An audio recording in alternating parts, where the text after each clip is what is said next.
నమస్కారం ఫ్రెండ్స్, మన BEd academy text బుక్లో నుంచి 5వ పాఠం సోషల్ స్టడీస్ని నేర్చుకుంటూ ఉన్నాం.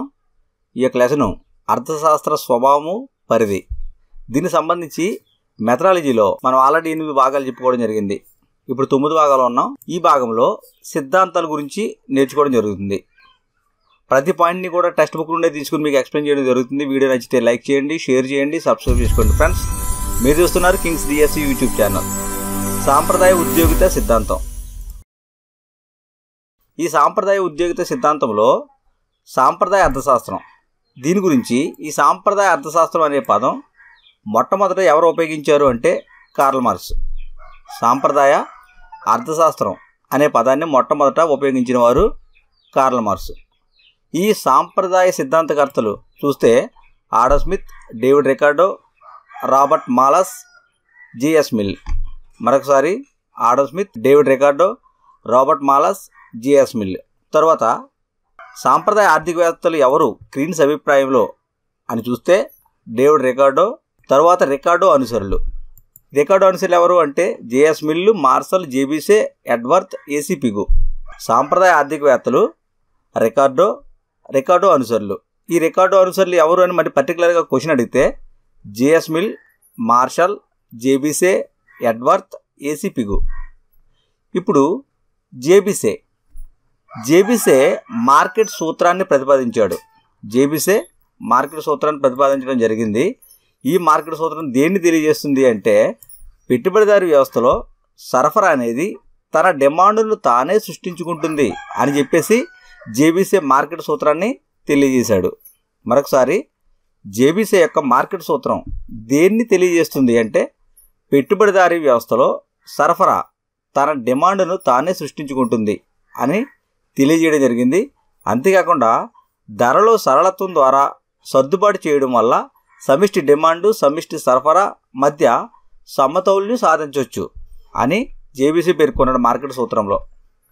ధరలో సరళత్వము ద్వారా సర్దుబాటు చేయడం వల్ల సమిష్టి డిమాండు, సమిష్టి సరఫరా మధ్య సమతౌల్యం అనేది సాధించవచ్చు అని మార్కెట్ సూత్రం ద్వారా జేబీసీ తెలియజేశాడు. ఈ జేబీసీ ప్రకారము సమిష్టి పొదుపు, పెట్టుబడి సమానంగా ఉంటాయి. జేబీసీ ప్రకారం అయితే సమిష్టి పొదుపు, పెట్టుబడి ఇవి సమానంగా ఉంటాయి. ఈ సమానత ఉన్నంత వరకు ఆర్థిక వ్యవస్థలో నిరుద్యోగిత సమస్య అనేది తలెత్తదు. సమిష్టి పొదుపు, పెట్టుబడి సమానంగా ఉన్నంత కాలము కూడా ఆర్థిక వ్యవస్థలో నిరుద్యోగిత అనేది తలెత్తదు అని జేబీసీ పేర్కోవడం జరిగింది. తర్వాత ఏసీ పిగు. ఈ ఏసీ పిగు గురించి చూస్తే శ్రామిక సరఫరా డిమాండ్ నిజ వేతనాలపై ఆధారపడి ఉంటుంది. శ్రామిక సరఫరా అనేది డిమాండు నిజ వేతనాలపై ఆధారపడి ఉంటుంది. ఏసీ పిగు సూచించిన విధానం పేరేంటి అంటే వేతన కోత విధానం. ఏసీ పిగు సూచించిన విధానం పేరేంటి అంటే వేతన కోత విధానం. సంపూర్ణ ఉద్యోగిత ఆర్థిక వ్యవస్థలో ఐచ్ఛిక సంగృష్ట నిరుద్యోగం ఉండే అవకాశం ఉంది. ఏసీ పిగు సంపూర్ణ ఉద్యోగిత ఆర్థిక వ్యవస్థలో ఐచ్ఛిక సంగృష్ట నిరుద్యోగం ఉండే అవకాశం ఉంది అని తెలియజేశాడు. ఐచ్ఛిక సంగృష్ట నిరుద్యోగం ఉండే అవకాశం ఉందని చెప్పేసి తెలిపిన వారు ఎవరు అంటే ఏసీ పిగు. ద్రవ్యం వినిమయ మాధ్యమం అనే విధి మాత్రమే నిర్వహిస్తుంది అని సాంప్రదాయ ఆర్థికవేత్తలు పేర్కోవడం జరిగింది. ద్రవ్యం అనేది వినిమయ మాధ్యమం అనే విధి మాత్రమే నిర్వహిస్తుందని తెలియజేశారు. అంటే ద్రవ్యం కేవలము వినిమయ మాధ్యమంగా ఉపయోగించబడుతుంది. ద్రవ్యం అనేది కేవలము వినిమయ మాధ్యమంగా ఉపయోగించబడుతుంది. తర్వాత ఆదాయ ఉద్యోగిత సిద్ధాంతం. ఈ ఆదాయ ఉద్యోగిత సిద్ధాంతంలో సార్థక డిమాండ్ అనే భావనకు ప్రాధాన్యం ఇచ్చింది ఎవరు అంటే కీన్స్. ఆదాయ ఉద్యోగిత సిద్ధాంతంలో సార్థక డిమాండ్ అనే భావనకు ప్రాధాన్యం ఇచ్చింది కీన్స్. ఈ ఆదాయ ఉద్యోగిత సిద్ధాంతంలో ఒక్కొక్క ఉత్పత్తి స్థాయి వద్ద సమిష్టి డిమాండు ఒక్క విధంగా ఉంటుంది. ఆదాయ ఉద్యోగిత సిద్ధాంతంలో ఒక్కొక్క ఉత్పత్తి స్థాయి వద్ద సమిష్టి డిమాండ్ అనేది ఒక విధంగా ఉంటుంది. ఇప్పుడు సార్థక డిమాండ్. ఈ సార్థక డిమాండ్ అంటే ఏ ఉద్యోగిత పరిమాణం వద్ద సమిష్టి డిమాండు, సమిష్టి సరఫరా సమానంగా ఉంటుందో ఆ బిందువును సార్థక డిమాండ్ అంటారు. సార్థక డిమాండ్ అంటే ఏంటి అంటే ఏ ఉద్యోగిత పరిమాణం వద్ద సమిష్టి డిమాండ్ కానీ సమిష్టి సరఫరా కానీ ఈ సమిష్టి డిమాండు సమిష్టి సరఫరా ఈ రెండు సమానంగా ఎక్కడైతే ఉంటుందో ఆ బిందువును సార్థక డిమాండ్ అని తెలియజేస్తారు. ఈ సార్థక డిమాండ్ అనేది ఉద్యోగిత స్థాయిని నిర్ణయిస్తుంది అని ఎవరు చెప్పారు అంటే కీన్స్ పేర్కోవడం జరిగింది. సార్థక డిమాండు ఉద్యోగిత స్థాయిని నిర్ణయిస్తుంది అని కీన్స్ పేర్కొన్నాడు. సమిష్టి సప్లై పరిమాణానికి సమానంగా ఉండే సమిష్టి డిమాండ్ సార్థక డిమాండ్ అంటే సప్లైకి పరిమాణానికి సమానంగా ఉండే సమిష్టి డిమాండ్. సమిష్టి సప్లై పరిమాణానికి సమానంగా ఉండే సమిష్టి డిమాండ్నే సార్థక డిమాండ్ అంటారు. ఈ సార్థక డిమాండ్కి ఉద్యోగితకు మధ్య అనులోమ సంబంధం ఉంటుంది. సార్థక డిమాండ్కి ఉద్యోగితకు సార్థక డిమాండ్ ఉద్యోగిత వీటి మధ్య సంబంధం ఏంటి అంటే అనులోమ సంబంధం. ఈ సార్థక డిమాండ్ను నిర్ణయించేవి సమిష్టి డిమాండ్ ధర, సమిష్టి సరఫరా ధర. సమిష్టి డిమాండ్ ధర, సమిష్టి సరఫరా ధర. ఇప్పుడు సమిష్టి డిమాండ్ ధర దీన్ని చూస్తే నిర్ణీత శ్రామికులను నియమించి నిర్దిష్ట పరిమాణంలో వస్తువులను ఉత్పత్తి చేసి మార్కెట్లో అమ్మడం ద్వారా పొందగలిగే రాబడిని సమిష్టి డిమాండ్ ధర అంటారు.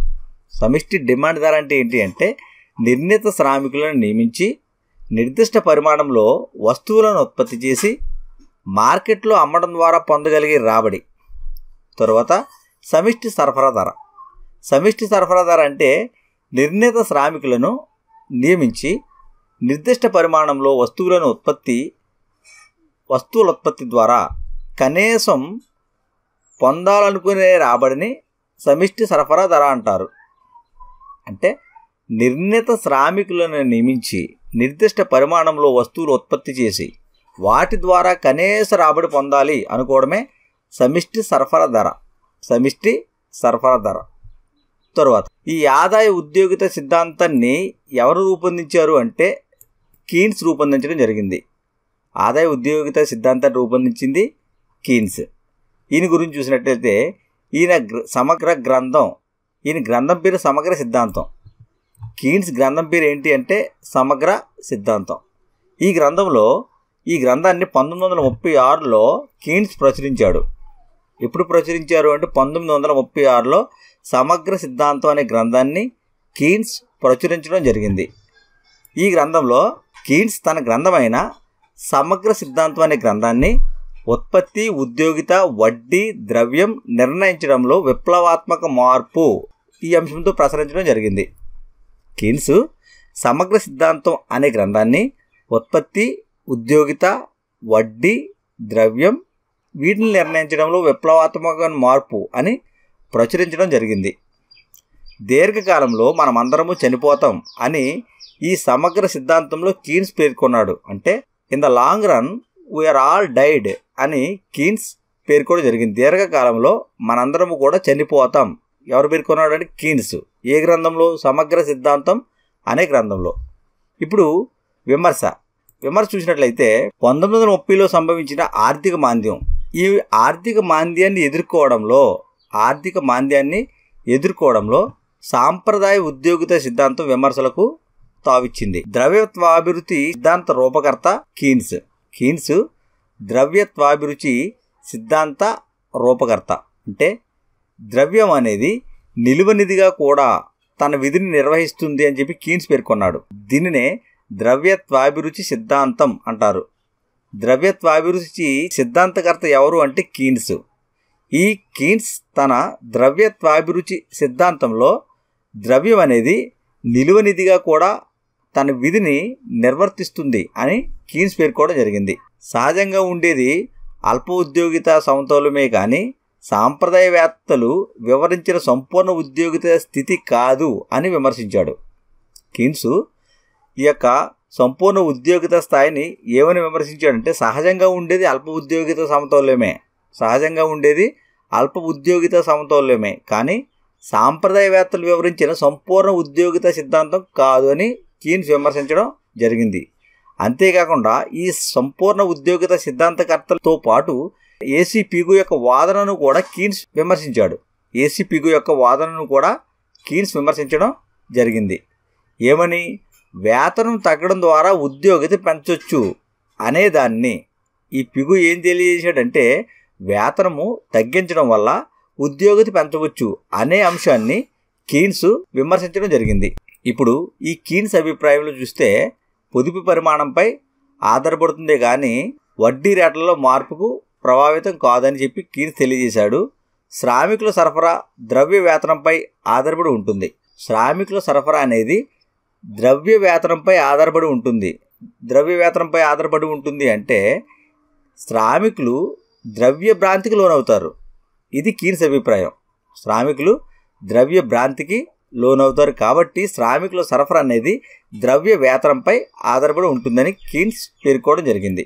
ఫ్రెండ్స్, నెక్స్ట్ వీడియోలో వినిమయదారుని మిగులు ఈ యొక్క అంశం గురించి నేర్చుకుందాం. ఈ వీడియో నచ్చితే లైక్ చేయండి, షేర్ చేయండి. మరిన్ని వీడియోల కోసం చూస్తూనే ఉండండి Kings DSC YouTube channel. Thank you.